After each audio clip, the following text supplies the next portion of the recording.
முடிந்த அளவுக்கு சத்தமா சொல்லணுமா. அதனால தான் ஹலோ அப்படின்னு அதே good morning to you and you. Let's say hello as quietly as we can.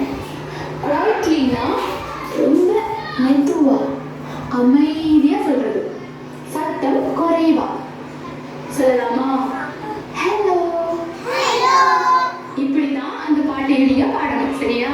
இப்போ ஒரு விளையாட்டு விளையாடலாமா? பிரியா சித்தி லவ் அப்படின்னு சொன்னீங்கன்னா எல்லாரும் ஹலோ அப்படின்னு